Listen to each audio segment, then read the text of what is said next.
تخيل تبقى شاري عربية ريف عشان توفر في البنزين، بعدين تكتشف إن صاحبك اللي معاه عربية هايبرد أو حتى عربية عادية بيوفر في البنزين أكتر منك. طب إزاي؟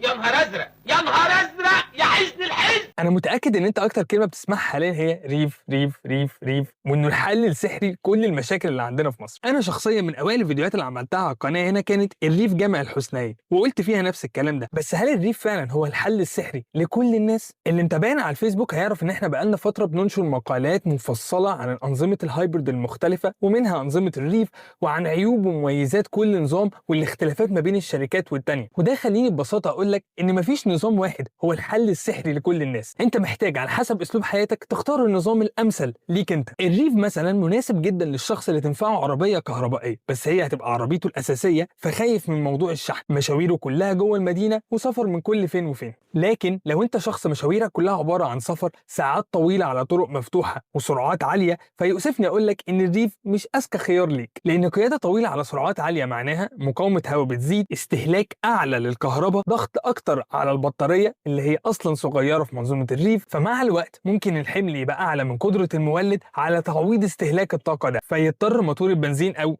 المولد انه يشتغل على سرعات اعلى، فالار بي ام يعلى، فالاستهلاك يزيد، والكفاءة كمان تقل. طبعا الكلام ده مش بينطبق على كل أنظمة الريف، في أنظمة معمولة بطريقة ذكية جدا من حيث حجم البطارية وطريقة توزيع الطاقة بتخلي المشكلة دي مش موجودة قوي. بس في المجمل العام لو انت شخص دي ظروفه الحياتية وهتسوق العربية بالطريقة دي، فايه الانسب ليك؟ الاجابه ببساطه منظومه هايبرد موتور البنزين فيها بيتدخل في دفع العجلات، لان على السرعات العاليه الثابته كفاءه مواتير البنزين اعلى بكتير جدا من مواتير الكهرباء، فبالتالي تدخل موتور البنزين في منظومه الحركه على السرعات دي هيقلل من فقد الطاقه وهيخفف الضغط جدا على المنظومه الكهربائيه. ففي المنظومه الهايبرد انت حققت كفاءه اعلى في السفر، ولما ترجع تسوق داخل المدينه او في الزحمه هتاخد توفير واداء المنظومه الكهربائيه. وفي الاخير مفيش تكنولوجيا كامله، كل منظومه ليها نقاط قوه ونقاط ضعف، والشطاره طالما انت مقرر تجيب منظومه كهربائيه ومش عايز تروح لبنزين صرف، انك تعرف نقاط ضعف وقوه كل منظومه من دي وتختار الانسب لاسلوب قيادتك انت ولحياتك انت. مشاوير مدينه كتير سفر قليل يبقى تختار ريف،